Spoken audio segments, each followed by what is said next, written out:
క్రీస్తు నామములో శుభములు. దేవుని పిల్లలకు వందనములు. ఆదివారము. ఈ రోజున మాట్లాడుతున్నటువంటి అంశం బుర్రకి ఎక్కునా. ప్రియమైన దేవుని పిల్లారా, మార్కు 7:7లో ఒక మాట ఉంటుంది. ఏమని? మార్కు సువార్త 7:7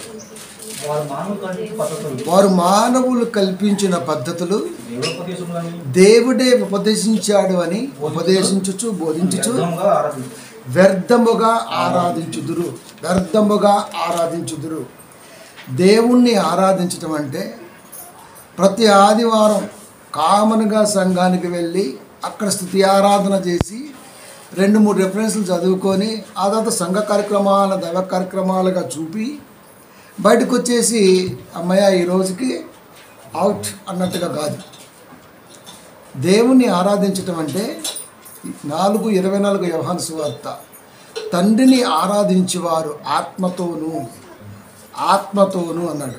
ఆత్మతో అంటే ఆత్మ భాగమై ఉన్నటువంటి మనం తనలో నుండి భూలోకానికి వచ్చిన తర్వాత మనలో దైవాత్మ నింపి దానికి ప్రాణాన్ని నింపిన దేవుడు ఆత్మతో ఆరాధించమన్నాడు. అందుకే చనిపోయినప్పుడు ప్రాణం పోయిందండి, ఆత్మ గాల్లో గెలిచిపోయిందని మాట్లాడుతుంటాం మనం తెలియకుండానే. తండ్రిని ఆరాధించాలి అంటే ఆయన ఆత్మ కనుక మనలో ఉన్న ఆత్మ ఆ ఆత్మతో మమేకమై ఆరాధించాలి. అంటే తన మాటలని ఖచ్చితంగా మనం గ్రహిస్తూ ముందుకు సాగటం ఆరాధన అవుతుంది. సత్యముతోను అన్నాడు వాక్యం. అంటే దేవుణ్ణి ఆరాధించడం అంటే మనలో ఉన్న ప్రాణము ఆత్మ ఆయన పెట్టింది కాబట్టి అది పోకముందే ఆయన ఇచ్చిన మాటని జాగ్రత్తగా గ్రహిస్తూ ప్రార్థనలో గడపటం అనేది ఆరాధన. ఓకే, మనకు అర్థమైపోయింది. కాబట్టి ఇంత జాగ్రత్తగా చెప్పిన క్రైస్తవ సమాజంలో బోధకులు బోధనా పద్ధతి విషయంలో చాలా దిగజారిపోయినట్టుగా మాట్లాడుతూ ఉంటారు. కొంతమంది న్యూస్ లీడర్లా కనబడతారు మనకి. ప్రపంచ దేశాలలో అంటుంటారు. మాకెందుకు ప్రపంచ దేశాలు? ఎప్పుడైనా వచ్చినప్పుడు భూగోళ పటంపై ఇంచుమించుగా 197 దేశాలు ఏవో ఉన్నాయి కాబట్టి ఏదన్నా వచ్చినప్పుడు ఐగుప్తు ప్రాంతం గురించి వివరిస్తున్నప్పుడు ఇదిగో పలానా చోట ఇలా ఉన్నది అని చెప్పడానికి ఒక లైన్ సరిపోతుంది. ఇప్పుడు ఐగుప్తు ప్రాంతంలో ఉన్నటువంటి వాళ్ళ గురించి చెప్పాల్సిన అవసరం మాకు లేదు. ఉన్నా కూడా ఉపయోగం లేదు. ఎందుకంటే దేవుడు బైబిల్ ఇచ్చాడు, బైబిల్ ఉన్న గురించి చెప్పి సరిపోతుంది. న్యూస్ లీడర్ లాగా చెబుతూ ఉంటారు వాక్యాలు. సో అది మనకి ఎక్కదు. ఎందుకంటే దాని విశ్లేషణ వివరించమని దేవుడు ఇక్కడేం చెప్పాల. ఇజ్రాయెల్ని గురించి అంటే ఇజ్రాయెల్ భూభాగం గురించి కాదు, వాళ్ళ మనస్తత్వాల గురించి మాట్లాడమన్నాడు దేవుడు. కొంతమంది ఇలా వెళ్ళిపోయారు. కొంతమంది ఏమో జబర్దస్త్కి ఎక్కువ, మరో దానికి తక్కువ టైపులో ఉంటుంది. అంటే కామెడీ, ప్రసంగాల మధ్యలో కామెడీ. ఇంకా కొంతమంది అయితే ఇంకా చెప్పలేము ఇంకా. సో ఇన్ని రకాలుగా సువార్త ఎందుకు వెళ్ళిపోయిందంటే కేవలం వాళ్ళకు ఒక విషయం తెలియాలి. అది పోయిన వారంతో ఆపే మనం ఆ రెఫరెన్స్ దగ్గర నుంచి స్టార్ట్ చేద్దాం. జకరియా గ్రంథము 3వ అధ్యాయము 1వ వచనము. పోయిన వారం ఎక్కడైతే ఆపామో అక్కడ నుంచి మనం మళ్ళీ మాట్లాడుతున్నాం. జకరియా గ్రంథము 3వ అధ్యాయము 1వ వచనము. మరియు యెహోవా దూత ఎదుట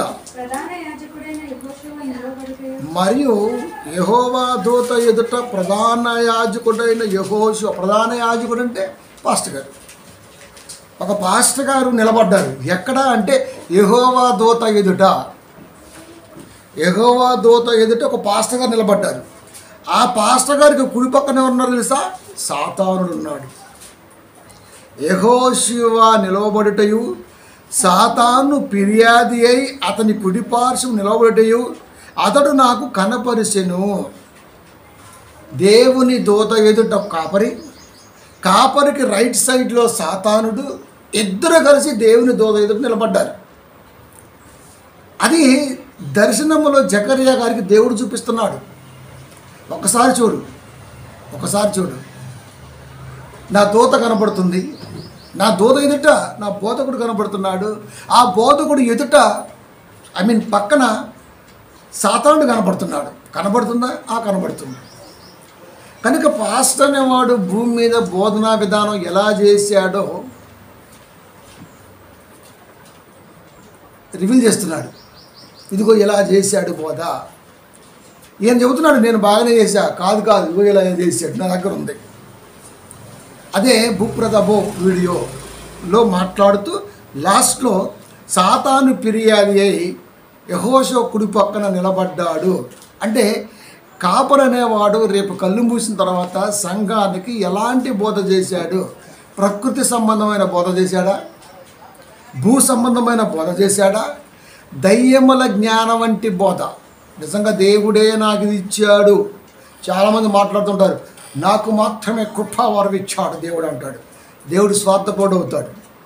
ఒక తండ్రి, పోని ఒక తల్లి, ఒక కుటుంబంలోని పెద్దలు కన్న పిల్లలకి ఎవడైనా సరే వండిని తీసుకొచ్చి ముందు పెట్టి గరిటతో అలా పెడతారే తప్ప, చిన్నవాడు నీ ప్లేట్ తీసినా నీ వాగు అని వాడు కొద్ది కట్టేసి మా పక్క తిను అని ఎవరు చెప్పరు. తెలుసా? ఇంత ముడిసేసి ఆ పక్కన తిను, ఇంత కొవ్వు వేసి పక్కన తిను ఎవడు చెప్పడం. తీసుకొచ్చి ముందు పెట్టి పిల్లలకు పెడుతూ ఉంటారు. సమానంగా పెట్టింది ఏ తెల్లని చెయ్యి. తెలుసా మీకు? మరి దేవుడనే అతను మానవ జాతికి తండ్రిగా కనబడుతున్నటువంటి దేవుడు ఆయనకెందుకు తక్కువ ఇస్తాడు? నాకెందుకు ఎక్కువ ఇస్తాడు? కృపవరం నాకెందుకు ఎక్కువ ఇస్తాడు? మీకెందుకు తక్కువ ఇస్తాడు? అంతే కదా. నాకు ఎక్కువ ఇచ్చి మీరు తక్కువ ఇస్తే దేవుడు స్వార్థపరుడు అవుతాడు, అన్యాయస్తుడు అవుతాడు. నేను అన్యాయస్తుని కాదు అన్నాడు దేవుడు. కాబట్టి అందరికీ వరాలు ఉన్నాయి. వరం అనగానే మళ్ళీ సినిమాలో కనబడే వరాలు కాదు, కనబడిచ్చే వెలుగు వరాలు కాదు అవి. కనుక ప్రియమైన దేవుని పిల్లరా, ప్రతి ఒక్కరికి ఉంది. కదా పొందుకోవటంలో విఫలమయ్యారు అంతే. రన్నింగ్ రేసులు 50 మంది పాల్గొంటారు, 50 మంది ఫస్ట్ రావచ్చు. మిలిటరీలో మీరు చూడండి, అటెన్షన్ అన్నప్పుడు కాలు ఒకేసారి ఉంటుంది. మన స్కూల్లో అయితే ఒకడు వెనకేస్తాడు, అక్కడ ముందేస్తాడు, సరిగ్గా పడింది. మన స్కూల్లో పిల్లగాలు మీరు చూడండి, అటెన్షన్ అంటే కాలు ఒకటి ఎట్టేస్తాడు, ఒకటి ఎట్టేస్తాడు, ఎవడో కరెక్ట్గాడు. అదే మిలిటరీ మీరు చూడండి, కరెక్ట్ దిగిద్ది, సెకండ్లో దిగిద్ది. అదే ప్రాసెస్ అందరూ చేయొచ్చు, కానీ బద్ధకం. సో అక్కడ తేడా రావటం వలన అది తీసుకునేటువంటి కాపరే దేవుడు నాకు రాత్రి మంచి వరాన్ని ఇచ్చాడు అంతే. మరి మీకెందుకు ఇవ్వలే? మనం ప్రశ్నించుకో. ఆయన అండి ఎప్పుడు దేవుల్లో ఉంటాడండి, అందుకే ఆయనకు వరాలు వస్తాయి, మరి మేము ఆడుంటాం అని మనం అనుకో.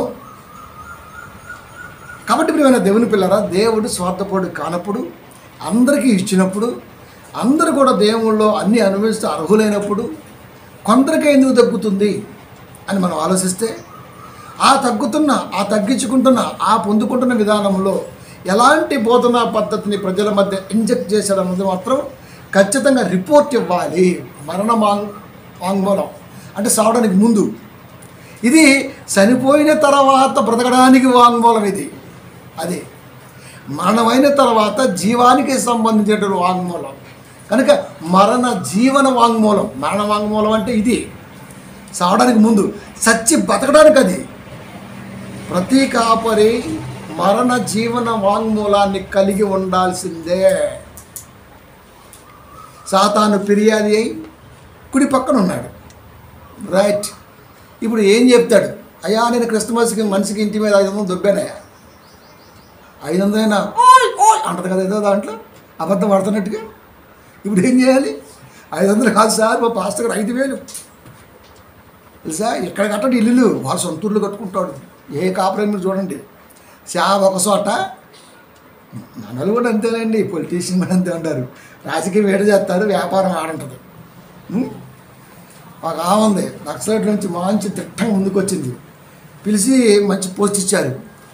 మన 2 రాష్ట్రాల్లో ఎక్కడ వ్యాపారం లేదు, కానీ ఒడిస్సాకి వెళ్తే ఉంటుంది స్వామి, బా వ్యాపారానికి నిలువెత్తు అత్తటం. ఆమె అదర్ స్టేట్లో ఉంది వ్యాపారం, కానీ ఇక్కడ లేదు. ఇక్కడ మాత్రం ప్రజల కొరకు, ప్రజా జీవనం కొరకు, జీవితం కొరకు ఇంతంత బుడుగులు కాళ్ళలో కోకపైకెత్తి చెంగు పైకెట్టి నడుస్తూ ఉంటే వీడియోలు ఇట్టా తీస్తుంటారు. ఇక్కడేమీ లేదు, శూన్యం. ప్రభుత్వం ఇచ్చిన క్వార్టర్ అంతే. ఓకే, ఈ క్వార్టర్ కాదు, ఈ క్వార్టర్.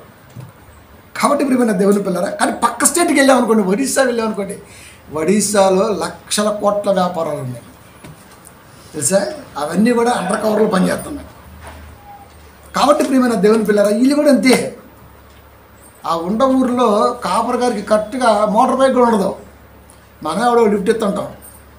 ఒక్కసారి వాళ్ళు వెళ్తే ఉంటుంది స్వామి, ఆ ఇల్లు, ఆ కథ కార్యక్రమం మామూలుగా ఉంటుంది. మరి పాస్తలు మామూలు అనుకుంటామైంది.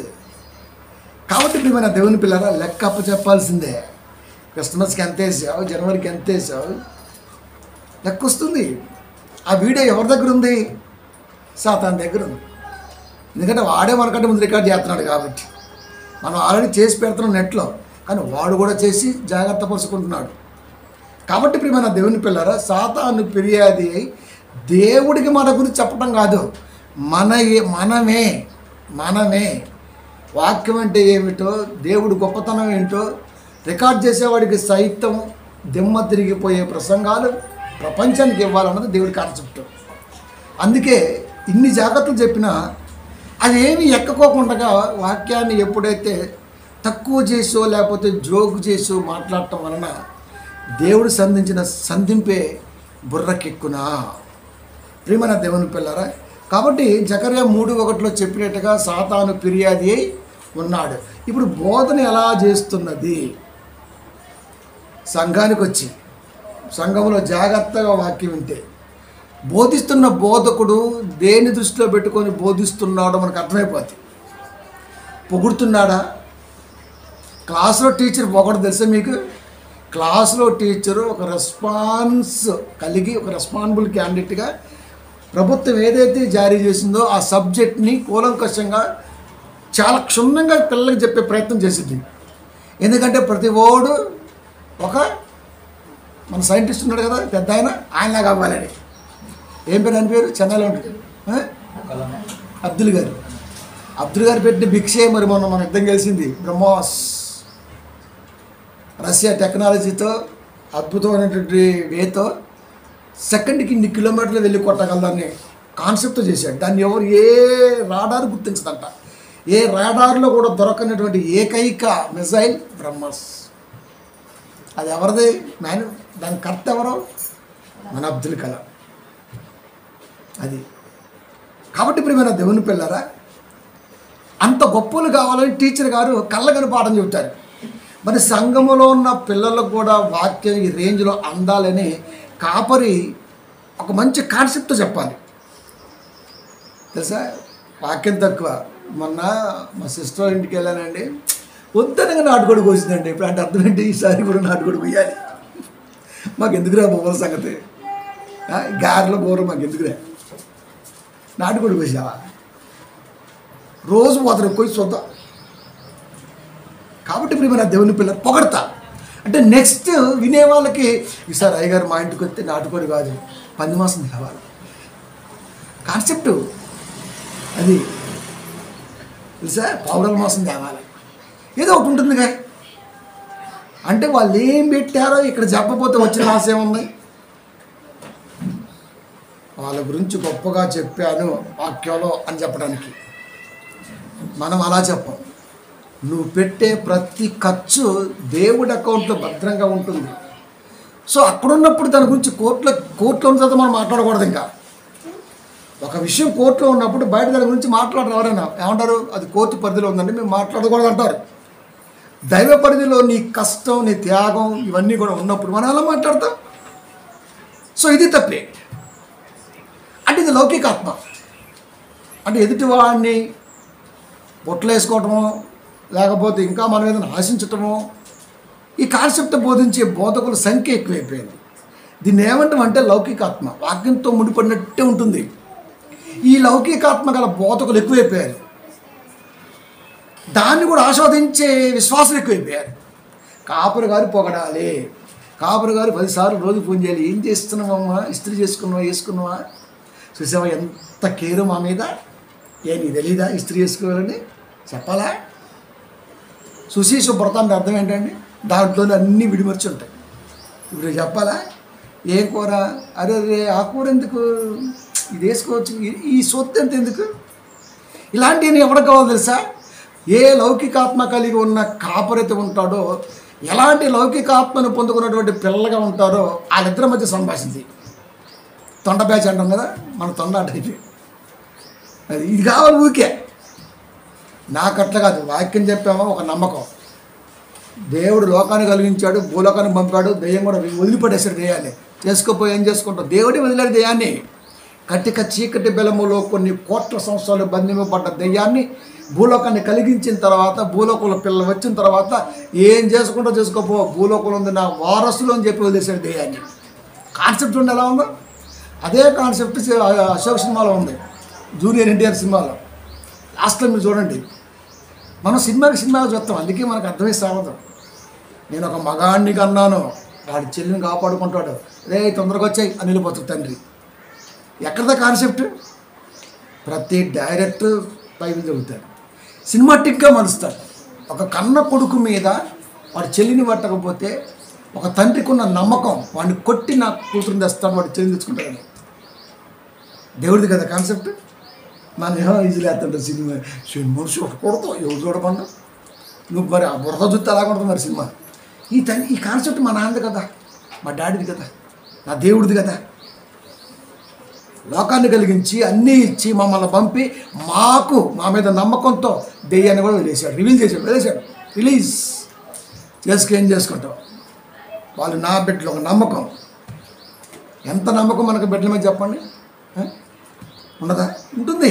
మరి దేవుడికి ఉండదా? ఉంటుంది. అవన్నీ పోగొట్టుకొని లోకానుసారం లౌకికాత్మ అంటే లోకానికి సంబంధించిన ఆత్మ ఈ పొగడ్తలు రాసుకుంటూ ఇవన్నీ కూడా సంఘంలో ఎక్కువైపోయాయి. ఇది దక్కకపోతే ముఖం మడుపుతాడు, అది అందుకని మార్చిన ముఖం అంటాం మనం, అంతే కదా. కానీ దేవుడు అలా కాదు. కాపురు ఏం బోధిస్తున్నాడు, పోనీ మనం ఎలా వింటున్నాం, మనం వినే కాన్సెప్ట్ ఎలా ఉంటుంది అది. అరే వింటున్నాం కానీ మధ్యలో ఏదో అన్నాడు రాయి గారు, దాని గురించి ఆలోచిస్తూ ఉంటాడు. అంటే నువ్వు ఎక్కడ వింటున్నావు తెలుసా, అక్కడే వింటున్నావు నువ్వు. కాబట్టి ప్రియమైన దేవుని పిల్లరా, బోధిస్తున్న బోధకుడు కాన్సెప్ట్ ఏంటి, వింటున్న మన యొక్క ఉద్దేశం ఏంటి, ఈ రెండింటి మధ్య దేవుని యొక్క వాక్య విధానం ఏంటి మనం ఆలోచించాలి. అందుకే స్పష్టంగా రాయించాడు చూడండి, 1 కొరింథీ 2:12, దేవుని వలన మనకు దయచేయబడిన వాటిని, దేవుని వలన దయచేయబడిందంటే 17 యోహాను సువార్త, వారికి నీ వాక్యము ఇచ్చి ఉన్నాను, వారికి నీ వాక్యము ఇచ్చి ఉన్నాను, వారికి నీ వాక్యము ఇచ్చి ఉన్నాను. వాక్యం దానికి ముందు లోకాన్ని ఇచ్చాడు దేవుడు పంచభూతాల మిళితముతో. ఇప్పుడు ఏమి ఇచ్చాడు దేవుడు? పంచభూతాల మిళితంతో లోకాన్ని, లోకములో ఉన్న మనకి వాక్యాన్ని. అంటే లోకం లౌకికం, అది కలిగించిన వాని ఆత్మ, లౌకికాత్మ అయితే కాదు. కాబట్టి ప్రియమైన దేవుని పిల్లరా, లోకములో పంచభూతాలతో సృష్టి కనబడుతున్నప్పుడు దానిలో మనం ఉంటున్నప్పుడు మనకు దేవుడు వాక్యాన్ని ఇచ్చాడు. అంటే ఇప్పుడు లోకము ప్లస్ వాక్యము ఇచ్చాడు, ఇది ఇచ్చాడు మనకు దేవుడు. దీని ఉద్దేశం ఏంటో, దాని కాన్సెప్ట్ ఏంటో, థియరీ అంటాం కదా, అది మొత్తం బైబిల్లో ఉంటుంది. థియరీ అనేది బైబిల్లో ఉంటుంది. అది మనకి ఎడిసన్ ఉన్నాడు కదా, బల్బుని కనిపెట్టాడు. ఆయన ఒక మాట చెప్పాడు, బైబిల్ నన్ను వెలిగించింది, అందుకే నేను లోకానికి వెలుగునివ్వగలిగాను అంటే కరెంట్ని. కాబట్టి థామస్ ఆల్వా ఎడిసన్ ఒక మంచి సైంటిస్ట్, బ్యాక్గ్రౌండ్ ఫ్యామిలీ క్రిస్టియానిటీ, చదువుతున్నాడు బైబిల్ అది. కాబట్టి ఇప్పుడు మన దేవుని పిల్లరా, వాక్య పరిధి విధానం ఉద్దేశం మనకు అర్థం అవ్వాలంటే ఖచ్చితంగా మనం ఎలాంటి ఉద్దేశం కలిగి ఉన్నామో మనకి తెలిసి తీరాల్సిందే. అందుకే చెబుతున్నాడు, దేవుని వలన మనకు దయచేయబడిన వాటిని తెలుసుకున్నట్టకై. నిజంగా దేవుడు మనకి ఏమి ఇచ్చాడు అని మీకు అర్థం కావాలంటే మనం లౌకిక ఆత్మను కాక, అంటే మేధా సంపత్తి లోకానుసారమైంది కాకుండా, సంఘ సంస్కర్తలు, మేధావులు, మహాపండితులు, పురుషోత్తములుగా కొనియాడబడుతున్నటువంటి ఈ లోక సంబంధికుల జ్ఞానం కాకుండా దేవుని యొద్ద నుండి వచ్చు ఆత్మను పొంది ఉన్నాము. దేవుని యొద్ద నుండి వచ్చు ఆత్మను పొంది ఉన్నాము. మనం నిజంగా పొందుకున్నది దేవుని ఆత్మ అయితే లౌకిక ఆత్మకి 1000 రెట్లు ముందు పనిచేసింది. మనకి లోకానుసారంగా ఉన్న మేధావులు కూడా దేవుని మాటే మార్గం. దానికంటే గొప్పది ఇంకేది లేదు. దేనికంటే దేవుని వాక్యం కంటే. కాబట్టి లౌకిక ఆత్మను పొందుకున్న వాడి కంటే దేవుని యొద్ద నుండి పొందుకున్న వాడిగా కనపడుతున్న దైవజనుడు బోధించే బోధన మార్గంగా కనపడాలి. కానీ ఈ రోజున రివర్స్లో ఉంది. ఏం చేద్దామమ్మా అంటాడు సంఘాన్ని. ఇది చేద్దాం అనుకుంటున్నా, మీ ఆలోచన ఏంటని అడగడు. ఫస్ట్ ఆఫ్ ఆల్ ఏం చేద్దాం? నువ్వే కదా వాక్యం చెప్పి ఇలా ఉండాలని నేర్పేది. మళ్ళీ వాళ్ళని అడుగుతావేంటి ఏం చేద్దామని? రేపు క్రిస్మస్కి మనం ఇలా అనుకుంటున్నాం, మరి మన ఉద్దేశం ఏంటి? ఇది కరెక్ట్ వర్డ్. ఏం చేద్దాం క్రిస్మస్కి? అడవి బారిన కోసుకొని తిందామంటే తెస్తావా? దుప్పటి తెస్తావా? అది ఇప్పటికీ ఎక్కువలేక పీక్కులేక పోతున్నాడు ఆ జింకల వేటకెళ్ళి. అట్టుంటుంది మన పరిస్థితి కూడా. కాబట్టి మనమే ఇగో ఇది ఇలా అనుకున్నాను, ఇలా చేద్దాం, నీ ఉద్దేశం ఏంటి? బాగుంటుంది. ఇప్పుడు మన దేవుని అలా కాదు, అటు నుంచి వస్తుంటాడు. అంటే వాళ్ళని తీసుకొని చెప్తుంటాడు. ఇంకేం చెప్తామండి వాక్యాన్ని? ప్రతి గ్రామీణ ప్రాంతాల్లో కాపరి మీద చూడండి, అడుక్కునేవాడి తక్కువ, ఆ టైప్లో ఉంటాడు. అందుకనే అక్కడ మారు మనసు అనేది కానీ మిగతా కానీ కనబడబోయే కారణం ఏంటంటే సంఘం మీద పడి బ్రతకవలసినటువంటి పరిస్థితి ఉంది కాబట్టి, వాళ్ళే పోషించవలసిన ఆవశ్యకత కలిగి ఉంది కాబట్టి మనోడు తల దించే బతుకుతాడు. కాలుతుంది, కాలింది. కాబట్టి ఇప్పుడు నా దేవుని పిల్లరా, అందుకనే పౌలు గారు మంచి మాట చెప్పారు తిమోతికి రాస్తూ, మెల్లగా నడువంచి. రిఫరెన్స్ ఫస్ట్ మెల్లగా నడువంచి కష్టాలతో సంపాదించుకున్నటువంటి ఆహారాన్ని తిన్నామనుకో ఒక జమ్లాగా బతకొచ్చు. అంటే ఎవరి మీద మనం ఆధారపడము, ఇంకా పడతామా?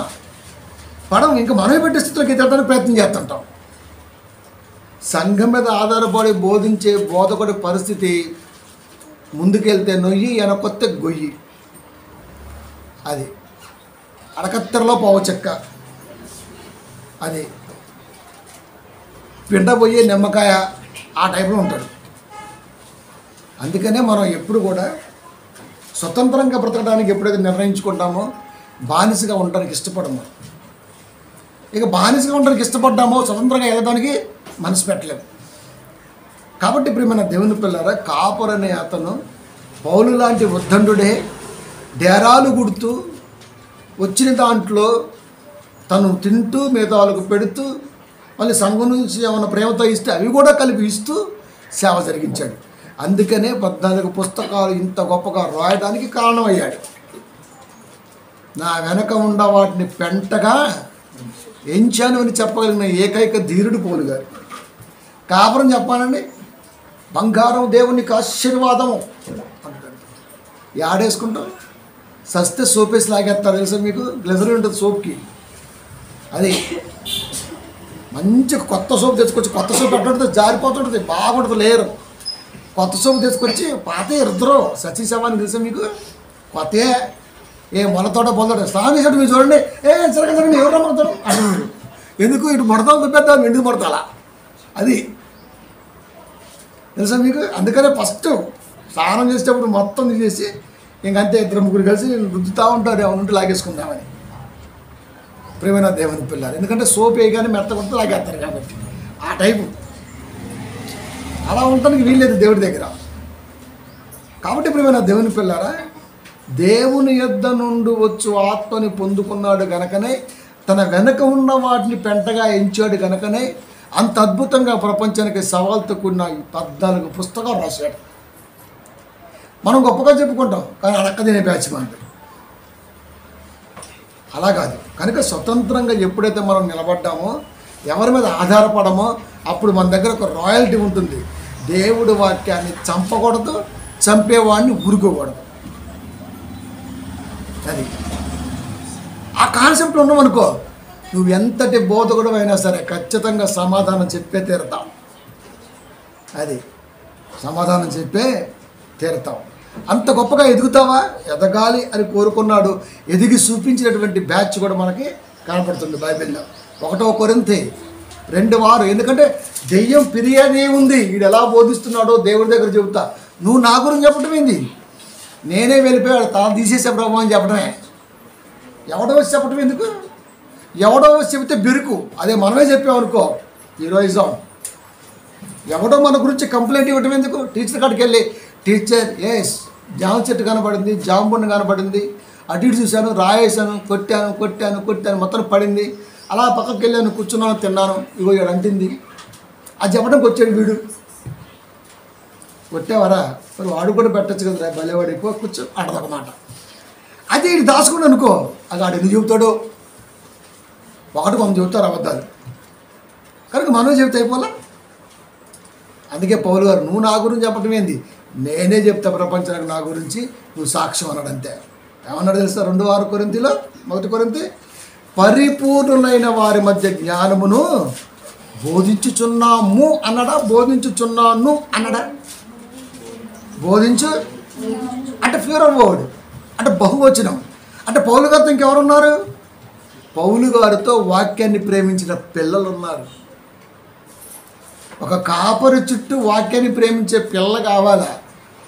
బయట తీసుకెళ్ళి బజ్జీలు ఇప్పిస్తావా, మంత మసాలా ఇప్పిస్తావు, ఈ కాదు. మన పిల్లలాగే అంటుంటారు సంఘాల్లో, కాపరి అయ్యగారు బయటికి వెళ్తారండి, అయ్యగారిని తీసుకెళ్తావు నువ్వు బయటికి. ఈడ అమలాపురం మొత్తం మసాలా బాగుంటుందంట, వీడు ఎప్పుడు ఆడదంటుంటాడు ఎదవా. అందుకే ఏదో కూడా లెక్కపోయింది ఆడదు. ఒకడు తీసుకెళ్ళాడు, తీసుకెళ్ళి బండి షార్ట్ బ్రేక్ పెట్టాడు. ఏమేంద్ర ఇంటికి అనుకున్నా, ఇక్కడ బాగుంటుంది అయ్యారు అని అడిగితే, ఏందిరా అట్లెస్ 5 ఒంట్లోకి ఆ రోగాలు వచ్చాయి, పులుపు ఎక్కువయ్యి, ఏంది థైరాయిడ్, బీపీ, షుగర్లు ఎందుకు వస్తాయి అనుకుంటున్నారు మీరు? మాయదారి రోగాలు ఏడ నుంచి వస్తాయి అనుకుంటున్నారు? అవి ఏడో రోడ్డు మీద ఉన్నాయి, తెచ్చుకుంటున్నాడు ఒంట్లోకి గీడు. తెలుసా? అది పులుపు ఉంటుంది తెలుసా మీకు? మనం కట్లెస్ తినేస్తుంటామా? కట్లెస్ కంటే ముందు ఏం చేస్తాం? అవి అంటాం. ఏంటి అవి వేస్తాడు, రసం పోస్తాడు, తిప్పుతా ఉంటుంది ఇంకా రసాన్ని. ఆ ఉల్లిపాయలు ఇసిరేస్తుంటాడు, నేను విసుకుతుంటాడు, చేస్తుంటాడు. నాకు అది చూస్తేనే అనిపించింది నాకు. అటువంటి పరిస్థితి. అంతే. ఆ యొక్క 20 రూపాయలు తిని మళ్ళీ మామూలు కూకుంటాడా, మళ్ళీ నీళ్ళు బొంగు అట్లంతే. అవి అసలుకే పొలగా ఎట్ట ఉంటాయి. వచ్చిగా ఒంట్లో గడ బిడ, కడుపు నొప్పి, తలనొప్పి, మోషన్స్, రకరకాల సమస్త రోగాలు వస్తుంటాయి. ఎందుకురే అంత కకృతి? నేను అన్నా దండం పెడతా బాబు, అన్నం మనసులో ఉంది కానీ అనలేము. సరే కానీ 2 తిన్నాం, అప్పటికే పళ్ళు గోరిపోయింది. పులుపు జీర్ణాశయంలో ఆమ్లాలే షడ్రుస్తుల్ని కంట్రోల్ చేయడానికి నానా సిస్టాన్ని మెయింటైన్ చేస్తున్నాయి లోపల. తెలుసా? మన ఆమ్లాలు ఏమనుకుంటున్నాం, మనం తిని గుర్తు పెట్టి అంటుంటామా? వీడు తిందే పులుపు, వగర, కారం, ఎదవ ఇదేన్నీ వదల. ఇప్పుడు దీన్ని కంట్రోల్ చేయాలా, ఎందుకంటే ఎదవ మళ్ళీ టేబుల్ రాకుండా కళ్ళు తినకుండా ఉండాలి. మరి ఈ ఆమ్లాలు పని చేస్తుంటాయి. బేస్ ఎక్కువైపోయింది, పేస్ట్ చేద్దాం, లాగుదాం, టింకరింగ్ చేద్దాం అని పొద్దులేసి మనం ఏం తిన్నా రీపోతే తెలుసా నీకు? అట్లంటే లోపల పనిచేసింది దేవుని సిస్టమ్. అది తేడా కొట్టిన రోజున వామిటింగ్ అయ్యి కళ్ళు తిరిగి వాడి మాటిని రాత్రి తిన్న అనవసరంగా వాడి వల్ల వాడి సమస్య అట్లంటే. అదే కాలం కలిసి వచ్చింది అనుకో, మళ్ళీ ఆడకే పోతాడు. కాదా? నిజం కాదా? లోపల దేవుడు పెట్టిన సిస్టానికి బద్దెని పెడుతున్నాం ఈ రోజున. మనం పెట్టట్లేదా? పెడుతున్నాం. ఎందుకు?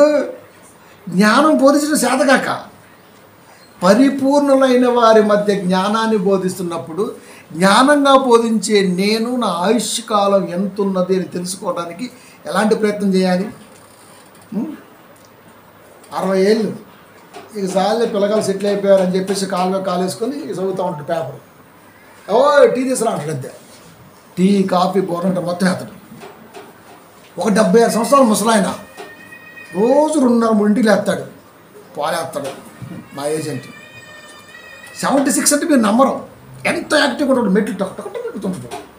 వాళ్ళ పాప అడిగిద్దంట, బాగా చదివించాడు అమ్మాయిని అబ్బాయిని, ఒకరేమో లండన్ ఒకరేమో అమెరికా. బాగా చదివించాడు, మంచి సెటిల్డ్. డాడీ ఎందుకు డాడీ ఇంకేం కావాలంటే, అమ్మ డబ్బు గురించి అయితే పని చేయట్లేదు, మీరు హ్యాపీగా ఉన్నారుగా ఉండండి, నేను తినటం ప్రారంభించి మూల కూర్చుంటే 6 నెలలు చచ్చిపోతాను. నిజమే, అది బాడీ సుఖపడిందంటే సావు దగ్గరకు వచ్చింది అని అర్థం.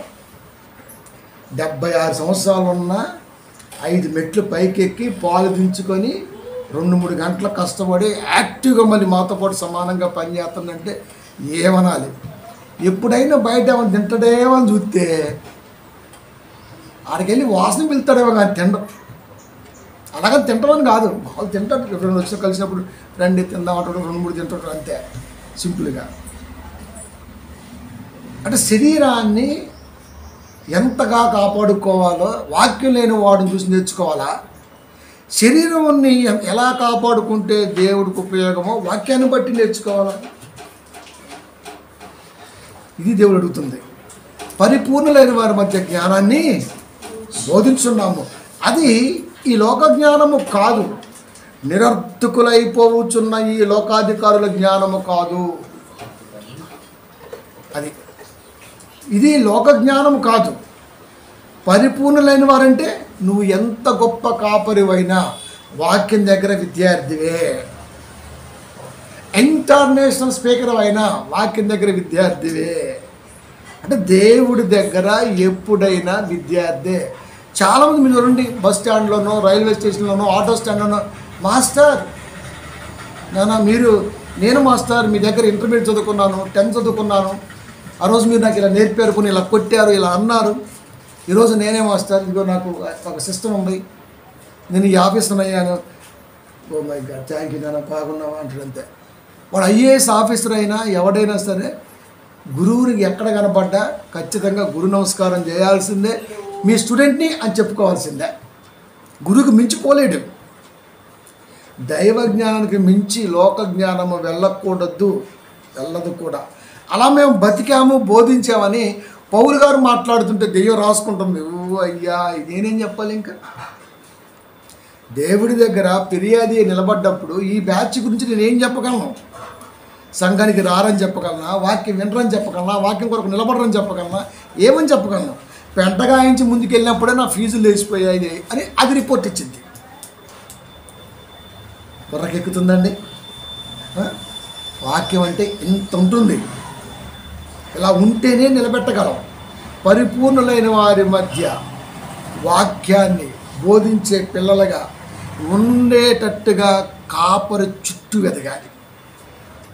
అది పౌలు గారు చుట్టూన్న బ్యాచ్. ఎంత నమ్మకం ఉంటే ఎఫ్ఎస్లో తిమోతిని వదిలేస్తాడు, మరొక ప్రాంతంలో మరొక వ్యక్తిని వదిలేస్తాడు, మరొక ప్రాంతంలో మరొక వ్యక్తికి బాధ్యత ఇస్తాడు.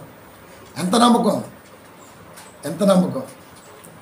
వాళ్ళు చెప్పొస్తే అచ్చ పౌలు గారు చెప్పినట్టే ఉంటుంది, ఇంకా పౌలే చెప్పాడేమో అన్నట్టుగా ఉంటుంది. అంటే వారు కూడా, పౌలు చుట్టూ ఉన్న పిల్లలు కూడా ఏమీ ఆశించని పిల్లగా వాక్యం కొరకు నిలబడ్డవారుగా కనబడ్డారు.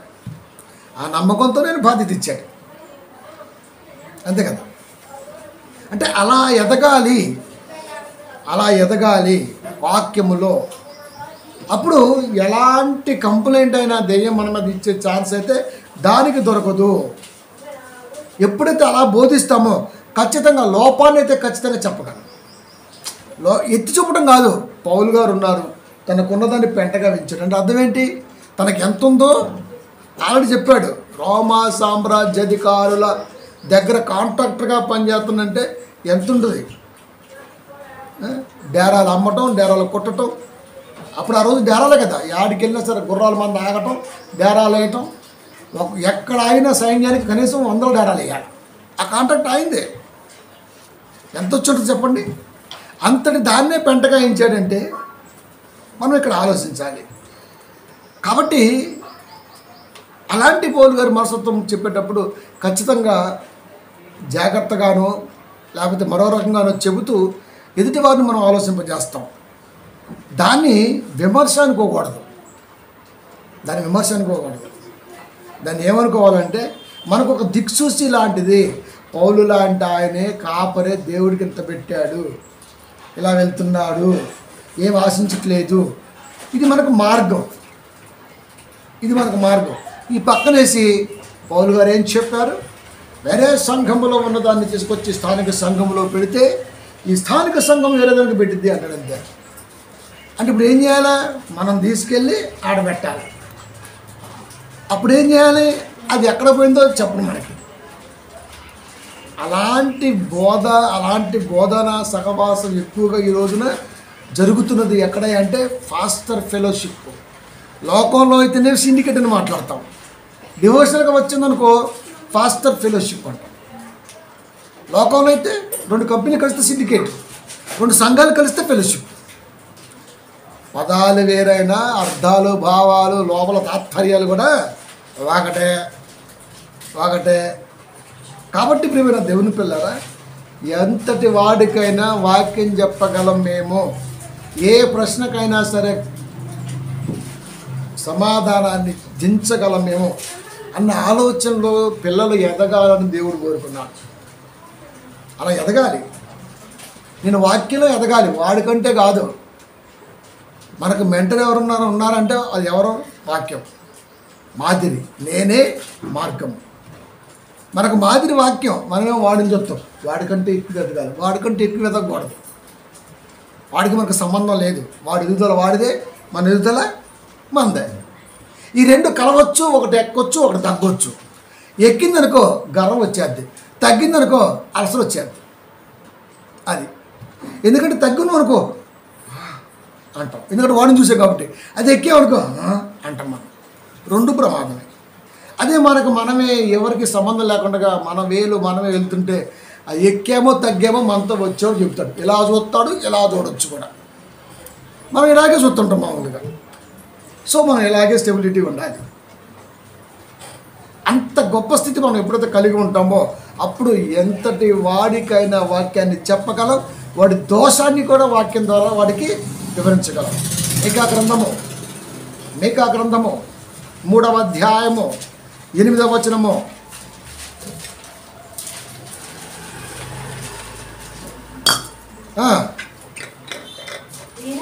నేనైతే తమ దోషమును ఇశ్రాయేలీయులకు తమ పాపమును కనపరచుటకై యెహోవా ఆత్మావేశం చేత బలముతోను తీర్పు తీర్చు శక్తితోను ధైర్యముతోను నింపబడిన వాడనై ఉన్నాను. నేనైతే మీకా గారు అంటున్నారు, నేనైతే యాకోబు సంతతి వారికిని, యాకోబు సంతతి అంటే 12 గోత్రాలు, 12 గోత్రాల వారికిని తమ దోషమును ఇశ్రాయేలీయులకు, ఆ 12 గోత్రాల దోషాలు మూలమైన జాతి ఇజ్రాయేల్ కాబట్టి దాంట్లోంచి యూదులు వచ్చారు కాబట్టి మెయిన్ కాడికి వెళ్తున్నాడు. 12 గోత్రాల వారి యొక్క ఆలోచన విధానాన్ని ఇజ్రాయేల్కి చెప్తాను. ఇజ్రాయేళ్లకు తమ పాపమును కనపరచుటకై యెహోవా ఆత్మావేశము చేత అంటే వాక్యం, దైవకృప, నాకు దేవుడు ఆత్మావేశము చేత బలాన్ని, తీర్పు తీర్చు శక్తిని, ధైర్యాన్ని ఇచ్చాడు. ఎవరి మీద? దేవుని పిల్లల మీదే. ఎవరు వాళ్ళు? ఇజ్రాయేలీలే. ఆ ఇజ్రాయేలీలో నుంచి వచ్చిన వారే యూదులైతే, ఆ యూదుల్లో ఉన్నటువంటి గోత్రాలు 12 అయితే ఈ 12 గోత్రాల పిల్లల యొక్క బ్రతుకు ఉద్దేశాలని, నడతని ఖచ్చితంగా నేను ఇలా చెయ్యొద్దు, ఇలా ఉండాలి అని చెప్పగల ధైర్యాన్ని నింపుకున్నటువంటి వాడిగా, తీర్పు తీర్చువాడిగా శక్తిని కూడగట్టుకున్నాను వాక్యం చేత అని చెప్పాడు. అంటే పెద్ద ఫాస్ట్ గారండి మనం చెప్తే వింటాడా? ఎవడికి పెద్ద? నిత్య విద్యార్థి. కాకపోతే వాడు 3rd ఇయర్, మనం 1st ఇయర్ అంతే. అదే BCom 3rd year, BCom 1st year, BA 1st year అంతే. వాడు విద్యార్థిగా, మనం విద్యార్థిగా. గ్యాప్ ఏళ్ళేనా? వాక్యం లేదా? కాబట్టి ఇప్పుడు మన దేవుని పిల్లరా, ఎంతటి వాడికైనా వాక్యాన్ని 100% వివరించగలం. లైన్ తప్పింది, ట్రాక్ తప్పిందని చెప్పగలం.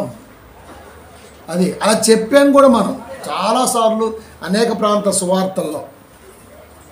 అడిగారు ఎక్కడ నేర్చుకున్నామని. ఎవరు నేర్పితే వచ్చిందండి జ్ఞానం? ఎవరు నేర్పితే వచ్చిందండి బ్రతుకు విలువ? ఎవడు తెలియజేస్తే వచ్చిందండి? ఎవరు చెప్పాల్సిన అవసరం లేదు. నువ్వు వాక్యం చదువు, అది చెప్పిద్ది నువ్వు ఇలా ఉండాలి, ఇలా నేర్చుకోవాలి, ఇలాంటి ఆలోచన కలిగి ఉండాలి అని. అంతే అంతే. నేర్పితే నేర్చుకునేది కాదు, నువ్వు నేర్చుకోవాలని ఆలోచన కలిగి ఉంటే దేవుడు ఇచ్చేది జ్ఞానం. పైనుండి వచ్చు జ్ఞానం, ఎవడో ఇచ్చేది కాదు అది. కాబట్టి ప్రియమైన దేవుని పిల్లల, ఎలాంటి వాడికైనా, ఎంత పెద్దటి వాడికైనా, ఇజ్రాయెల్ సంతతి అంటే పెద్దది, అది మూలం కనుక, ఎంత పెద్ద బోధకుడికైనా, ఎన్ని సంవత్సరాల బైబిల్లో అనుభవం ఉన్నా, అలాంటి వాడికైనా మనం లేచి నిలబడి ప్రార్థన చేసినా పొరపాటున వాడి కర్మగాలి వాక్యం చెప్తే ఫస్ట్ మెసేజ్ వాడు కుర్చీలో హార్ట్ అటాక్ వచ్చేయాలి వాడికి. ఇప్పుడు ఏం చెప్పాలి? నెక్స్ట్ ప్రసంగం నాది. ఇప్పుడు ఏం చెప్పాలి? మొత్తం చెప్పేసాడు. ఇక్కడ ఏం చెప్పాలి? మీరు నమ్ముతారా? మా ఊర్లో చిన్నప్పుడే ఇంటర్మీడియట్ చదివే రోజుల్లోనే ఒక ప్రసంగం చేసిన, మా పాస్టర్ గారు రాకపోతే. మెయిన్ లీడు మీనాకుమారి గారు, శ్యామలమ్మ. ఒక ప్రసంగం చేసిన, వాక్యం చదివింది అమ్మగారే. ప్రసంగి 10 ఇనుప ఆయుధము మొద్దుగా ఉన్న ఎడల దానిని పదును చేయని ఎడల పనులు ఎక్కువ బలము. 45 నిమిషాలు ఏకధాటిగా మాట్లాడి. ఎప్పుడు? ఎవడు సజెషన్ చేయనప్పుడే, ఎవడో నాకు గురువుగా లేనప్పుడే. అప్పుడే అప్పుడే అప్పుడే ప్రియమైన దేవుని పిల్లారా, 45 నిమిషాలు మామూలుగా కాదు. అది విన్న తర్వాత అదే మీనాకుమారి గారి భర్త వెస్లీ గారు దగ్గర పిలిచి దానియేలు గ్రంథం 6:6 చదివించి దాని వివరణ ఇస్తే ఇంకొంచెం మరొకసారి ప్రసంగం చేయడానికి అవకాశం ఏర్పడింది. అంటే చూడండి ఎలా ఉంటాం. కాబట్టి అప్పటి నుంచే వాక్యం పట్ల అంత ఆలోచన కలిగి ఊర్లో చెప్పడం జరిగింది. ఊర్లో, నేను పుట్టి పెరిగిన ఊర్లోనే. ఎవరు నేర్పేవాడు కాదు, వెళ్ళేవాడిని అంతే పాస్టర్ గారి పక్కన. కానీ ప్రతిదీ కూడా క్యాచ్ చేస్తూ అబ్జర్వేషన్ చేస్తూ ఉన్నా. ఈ వేలో వెళ్తే ఎంత స్టెప్ ఎక్కగలం, ఎంత లెక్క వెళ్ళగలం, అంతే. ఇలా వెళ్తే ఎంత లెక్క వెళ్ళగలం, దీనికి అంత ఎక్కడ, దేనికి అంత ఉండదు, పోతనే ఉండాలి. ఇది క్లోజ్ అని ఉండదు జీవితంలో. ఏ పని చేసినా కొద్ది మిగిలే ఉంటుంది. కాబట్టి ప్రియమైన దేవుని పిల్లల, వాక్యం కూడా అంతే. జీవితాంతం ఆలోచనతో ముందుకెళ్ళిన ఇంకా కొత్త విషయాలు ఏమో అది మనకు నేర్పుతూనే ఉంటుంది. అలాంటి తలంపు కలిగి ఉంటే మనల్ని ఎవరు రాపేది? పరిపూర్ణులైన వారి మధ్య జ్ఞానాన్ని బోధించడమే కాదు, ఎంతటి వాడికైనా సరే వాక్యం అనేది ఖచ్చితంగా ఇలా ట్రాక్ తప్పింది అని చెప్పగలం అంతే. అప్పుడు వాళ్ళు ఏం చేస్తారు? వచ్చాడే చెప్పడానికి. అనుకో నేను నా ముందంటావో, నేను వెనకంటావో, నేను పోయినాక అంటావో, మొత్తానికి అది అంటావు, అదేదో అనుకో. కానీ వాక్యం ఎలా ఉందో అది ఖచ్చితంగా చెప్పే తీరాలి అంతే. దీన్ని ఏమంటారు తెలుసా? బైబిల్లో దేవుడు ఏమంటారు తెలుసా?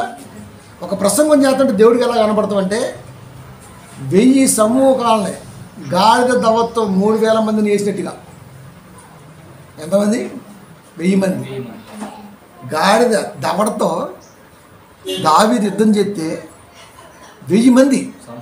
సంసోను 1000 మంది. గాడిద దవడతో 1000 మందా? ఎట్లా?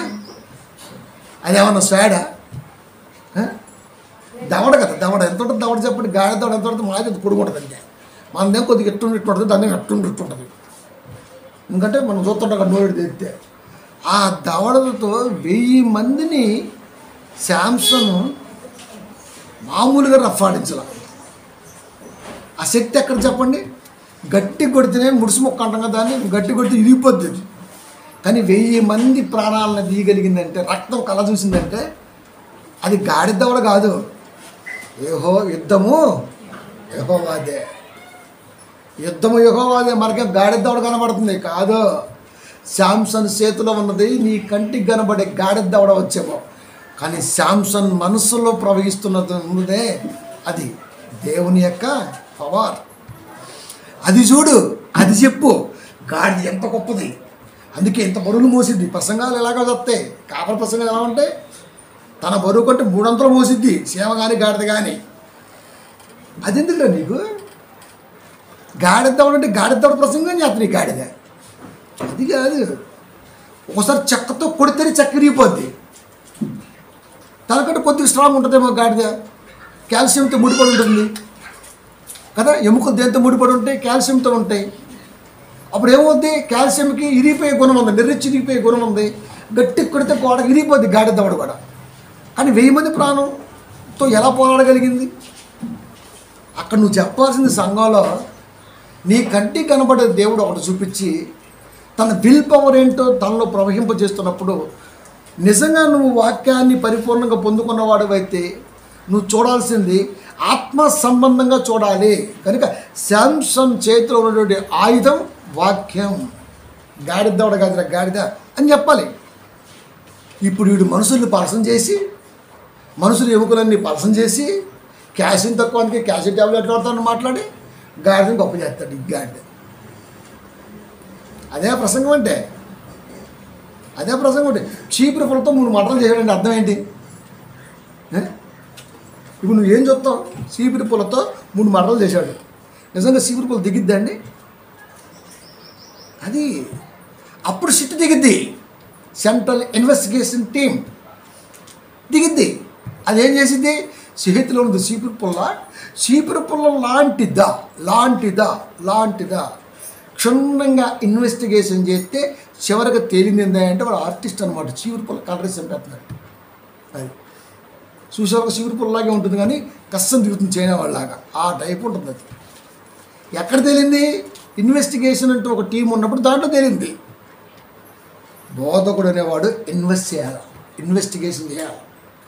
అది వాక్యాన్ని క్షుణ్ణంగా పరిశీలించి ఎలాంటి ఆలోచనతో మన సమాజానికి అందించగలము దీని సారాన్ని అని చెప్పాలి.